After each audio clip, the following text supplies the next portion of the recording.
Hello, everyone. It's Wednesday, February 21st. Thank you for joining us and everything. Again, like I said, there's a lot of moving parts going on right now in full session and everything here. And but anyway, nevertheless, thanks for being with us.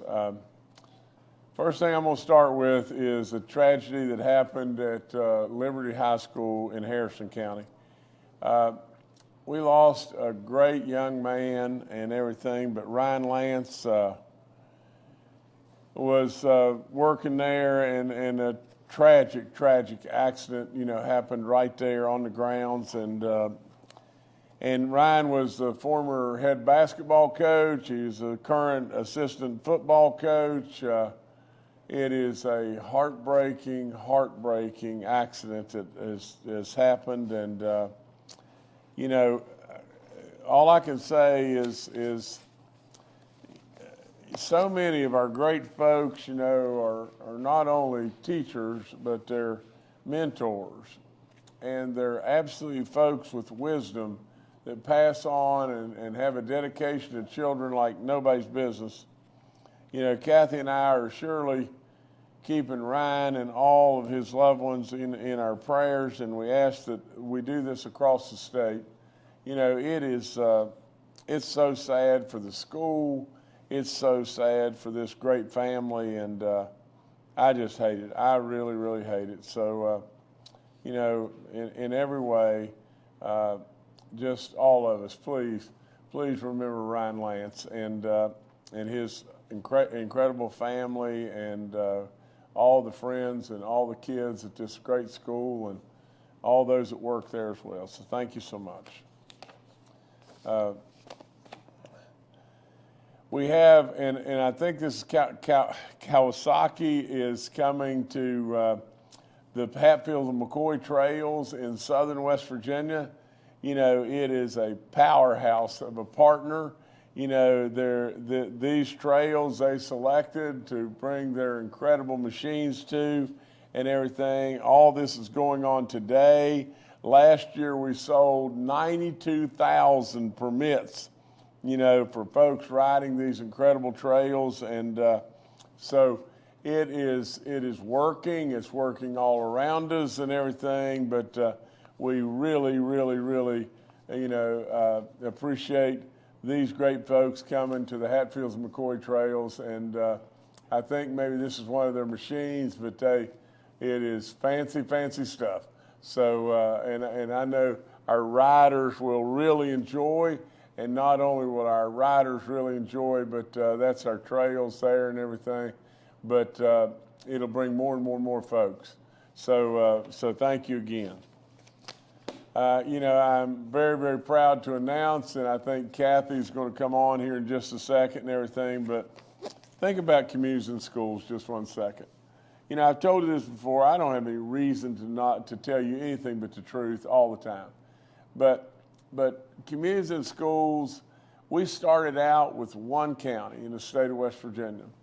Today, we're serving 114,000 students in 272 schools all across the state, all 55 counties. All 55 counties now are up and going and everything. The addition of Nicholas and Pleasants County have now completed our entire statewide map.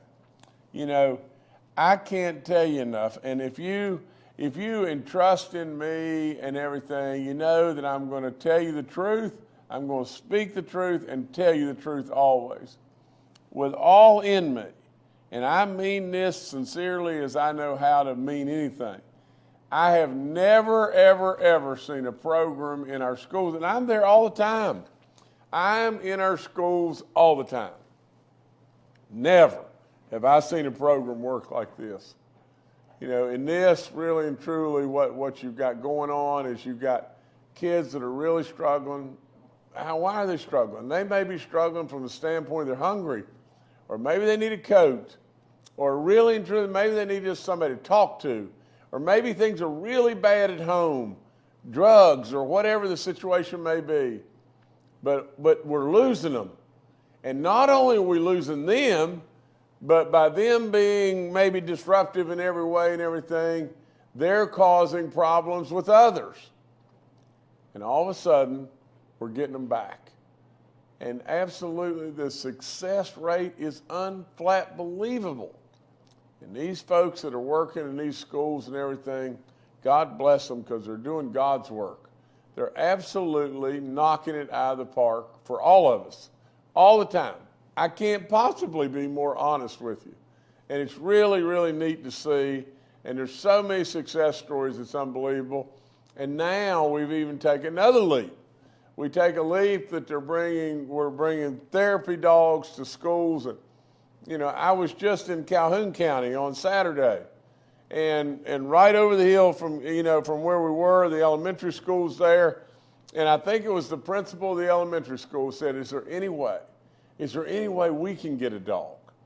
Well, the dogs are limited in numbers, and we're trying to put them all over the place and everything, and they're terribly expensive. We need people to step up and try to help in this movement because really and truly, at the end of the day, there are great, great, great results. We want to just help our children. And so, Kathy, if you could come on, talk to us about this. I'm really proud of Kathy. She's done incredible work here. And so, Kathy, if you could come on and talk to us. Well, hello, everyone. It's great to be here today. And Jim has kind of told you all about what's going on. Cynthia and Tracy do all the groundwork for this. They go all over the state and make great contact with the schools. This fall, or this semester, starts the 2024 season, I guess we call it season, that we're starting this. There are several schools that have started this this past semester. We now have all 55 counties in the state that are a part of communities and schools. And it's just such a wonderful program. It's just such a simple program that, you just have to know children's needs, know what they want and what they need, and just be their friend. They want to have one person in their lives that they can count on, just to be their friends and know that you care about them and that they can care about you. And that's kind of what this is all about. It's taken great teamwork from in my office here with Vicki and Josh, and we've just worked so hard, to do this, and they have such great ideas. And most of all, Michelle Blatt, who has been behind this since day one. She has really created all of this, stood by it, and is still the great supporter of it. So, Michelle, thank you for all you're doing, and you're just doing a wonderful job, and we appreciate you. I know you're a busy, busy lady. We're in 55 counties. There are 272 CIS schools. They're employing 259 site coordinators. And the site coordinators are the people that really are in the individual schools that make this run. I mean, if you don't have a site coordinator who is interested in the children or who wants to do well by them, your program isn't going to do very well. So they're very much hand-selected and just are doing a wonderful job, and that really determines if your program is going or not, which you wouldn't be in that position if it were not. So we've been really fortunate. They're impacting over 114,000 children. Do you all know how many people that is? That is a bunch of people. I mean, it is a bunch. And we have different businesses. We have some people here with us today that are contributing to the cause, and we invite you to be a part of it and just feel the good feeling in your heart when you see all the good work that they're doing throughout the state. All righty, thank you. And let me turn this over to Michelle now. Is that what I do? Okay, all righty. But Michelle's going to tell you all a little bit more, and Michelle is our superstar, so here we go. Thank you, First Lady, and I just want to thank the Governor and First Lady for bringing this initiative to the department back in 2018. It's truly, as the Governor said, a program that we've never heard a negative thing about, the impact that it's made with our students, the freedom it's given our teachers to focus on academics because they have someone there focused on the needs of their students. And just to echo again, the importance of our site coordinators and the work that they do every day. We're fortunate enough now that we have alumni that have graduated from a CIS school, and to hear them speak about the fact they would not be where they are today or even alive, one of them told us, had it not been for the site coordinator that was there in that school and helped them through a very difficult time. So we have amazing data to support the work we're doing. You know, these are our most at-risk kids. 99% of our kids have stayed in school. 94% were promoted or graduated onto the next grade. And the improvement in behavior of these most at-risk kids has been at 76%. So we have the data to back the work that the governor spoke of, and we're just so thankful and blessed to be a part of this program. Thank you. Authority projects that we've just awarded 3 more. You know, Ann Erling has done an unbelievable job. I mean, because what she's done is she's just, she's matched up and made these dollars go further and further and further. But there's a $6,750,000 grant that's going to the Morgantown Utility Board in Mon County to increase capacity and renovate the existing Cheat Lake wastewater treatment plant and the Whites Run lift station. There's 3.527 or 3,527,000 going to the Greenbrier PSD number 2 in Greenbrier County to extend water service between Rainelle and Charmco and between Sam Black Church and Asbury. And there's $3,449,014 that's going to Hancock PSD in Hancock County to upgrade their sewer system. So great stuff. Let's just keep it going and do more and more and more. I mean, that's all we're wanting to do. And I mean, we have so many needs for water and sewer projects and everything across the state. We've done a pile and we want to just keep on doing more and more. Just an update on Operation Rest in Peace potholes. You know, we're seeing more and more good work done now. Now we have patched 17,047 potholes along 3,474 miles across the state, and we're just going to stay at it till we get them all. We're going to get them all. You know, busy time of year in high school sports. The tournament with the girls basketball has just started.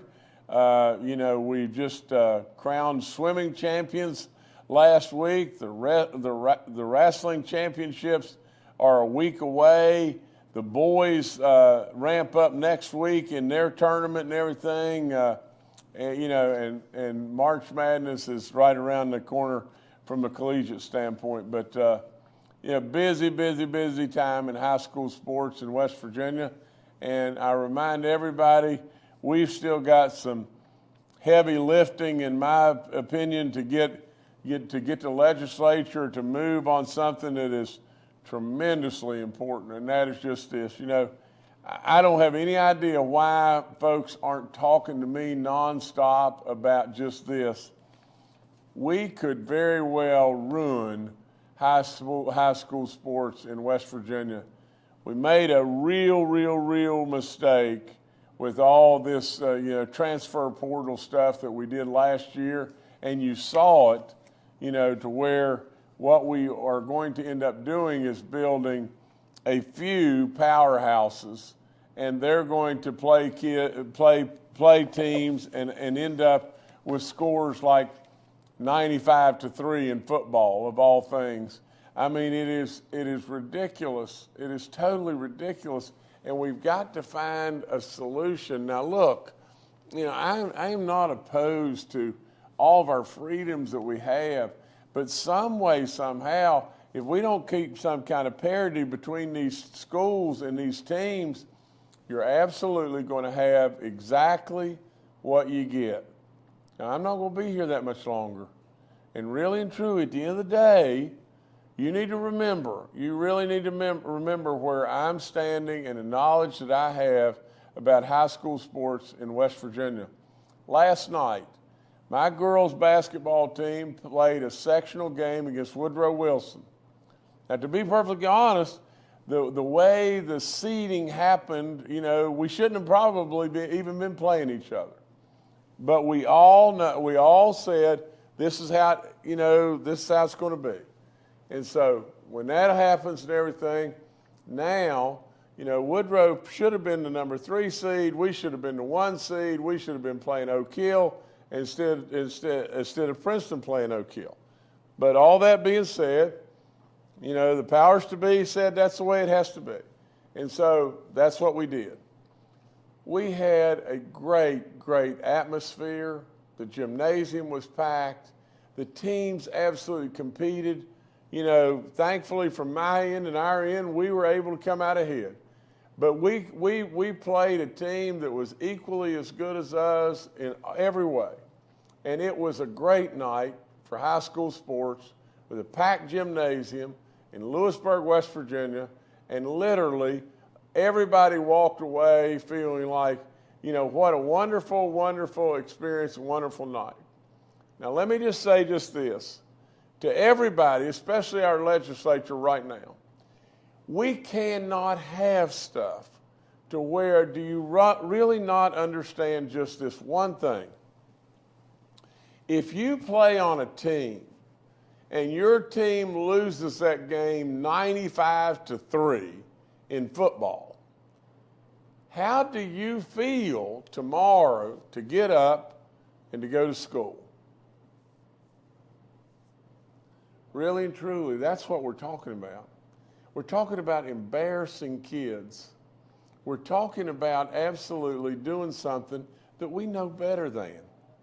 We're talking about kids that then decide, I'm not going to have anything to do with this. Even though I'm a pretty good athlete and I'm a pretty good football player or basketball player or whatever it may be, I'm not going to go out there and do that. And then you have what's happened right here in the Kanawha Valley right now. You know, from the standpoint of capital, from what I understood, for a while, they couldn't hardly field a team. They don't have JV teams because kids aren't coming out. You know, absolutely, if we don't watch, we're going to screw it all up. We're going to screw up all the stuff where communities we're competing with one another, and the goodness of school and athletics, absolutely, we're going to screw it all up. We're on our way, and Jim Justice isn't going to be your governor for that much longer. And if we don't straighten this up, you mark it down, you live with it then. Live with it, West Virginia, but you remember that Jim Justice is the voice screaming in the woods, standing up wholeheartedly in every way for all of our freedoms under the sun. Absolutely rock solid there in every way. But if we don't watch out, we're going to absolutely destroy high school sports in West Virginia. I want to congratulate the WVU women's basketball team again. You know, tonight the number 22 Mountaineers are on the road against number 10 Kansas State in Manhattan, Kansas, and ought to be really good stuff. And our women's basketball team at Marshall continues to do great stuff. They're 13-1 in the Sun Belt right now, and so Kim Caldwell, thank you, and keep it rolling there as well. I'm going to give you a baby dog update real quick, but believe it or not, she's with me today, and she's right here laying in the floor, and I'd pick her up, but there's no way I can pull that off. So she's doing good, and I'm really happy that I've got her with me. Anyway, thank y'all so much. All right, thank you, Governor. We'll now go to questions from members of the media. The first today from Charles Young with WV News. Hi, this is Charles Young with WV News.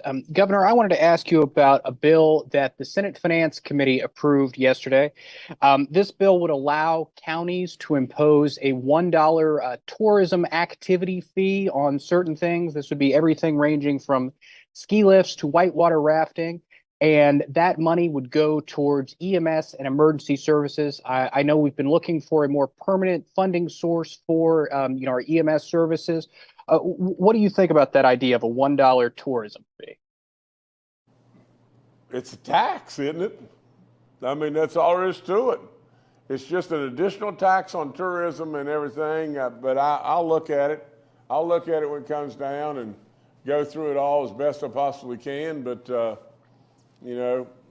I'm not real fired up about, I'm trying as best I possibly can.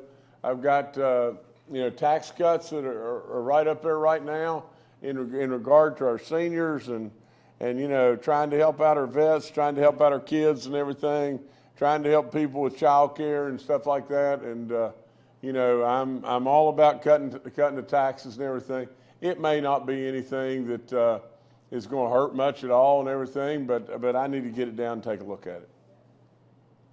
All right, thanks, Charles. Next, we'll go to Evan Bevins with Ogden Newspapers.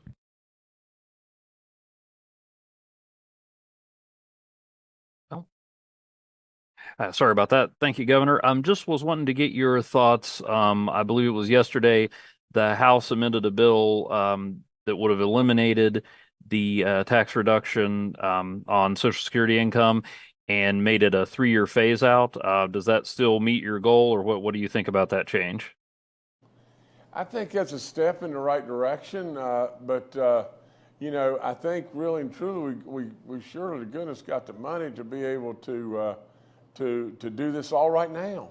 I don't know why in the world we're waiting, you know, but it's a step in the right direction, and we'll go from there. All right, thanks, Evan. Next, we'll go to Sarah Sager with WSAZ. Good morning, Governor. This morning, I received a report that the Department of Transportation Secretary Wriston was driving a state vehicle last night when he was pulled over for a DUI in Charleston. We have video and photos that have been sent to us. The person who sent that to us also says that Secretary Wriston was allowed to be picked up by someone and not charged. We have reached out to CPD. They would only say that they are looking into it right now and they can't release anything further. Is that accurate? Is the secretary still on the job? Have you spoken to him? And what does your office have to say about the head of the Department of Highways allegedly driving a state vehicle under the influence and what looks like an attempt to cover it up? Well, first of all, there is no attempt to cover anything up around here, at least to my knowledge, about anything, this and anything else. Everybody knows exactly where I stand on all these issues. You know, at the end of the day, and if it was Sarah, you know, if that's correct, at the end of the day, there is no excuse. There is nothing whatsoever as far as an excuse that we should have an employee of the state of West Virginia driving a state vehicle under the influence of alcohol, you know, that is pulled over and issued a DUI. Now, Sarah, from my standpoint, I just found out about this just a little while ago, and in all honesty, from what I was told, Secretary Wriston was pulled over and then let go and continue to drive.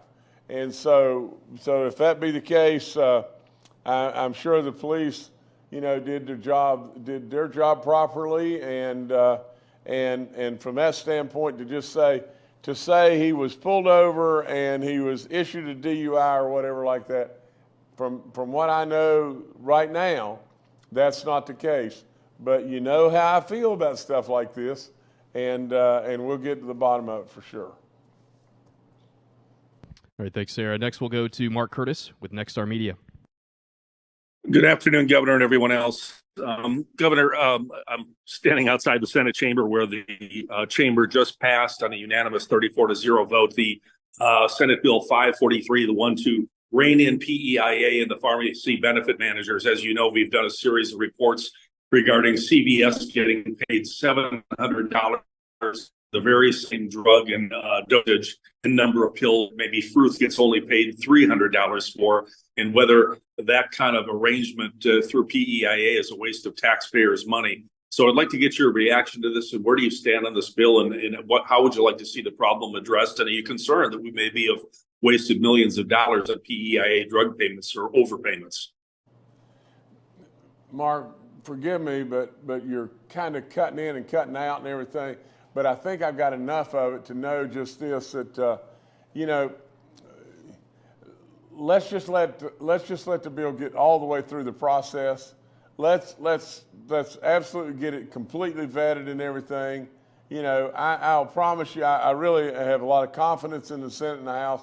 If they're 34-0, it is probably something that I'm going to be real supportive of. But Mark, I couldn't hear all the stuff you were trying to say and everything, but I appreciate I appreciate you being here. Let's just get it all the way through and then take a look at it and everything. But you know, it sounds to me like, you know, it's a good bill if the Senate's behind it 34-0. All right, thanks, Mark. Governor, back to you. Well, I go back to just one thing, you know, and I could talk to you about a lot of things here, but I do want to say before I get to this, you know, the work Kathy's doing, communities and schools, and all the people that are helping Kathy, you know, you're doing good stuff. You really, really are doing good stuff. But I want to talk again about Ryan Lance. You know, it's boy, this one really, you know, a lot of times, you know, really bad stuff happens, and you're able to just deal with it, and then one just hangs on and hangs on and hangs on forever. That is really tough, because I know all the loved ones of this great man are hurting, and I know how tragic it is for the school and kids that just absolutely are just really buffooned about, you know, what in the world has just happened here. And so, with all that being said, please keep these folks in your prayers, especially Ryan Lance and all of his loved ones and friends and everything. It's just doggone, this one's really bugging me. So that's about all I got. You know, thank y'all so much, and let's just keep working. Thank you now.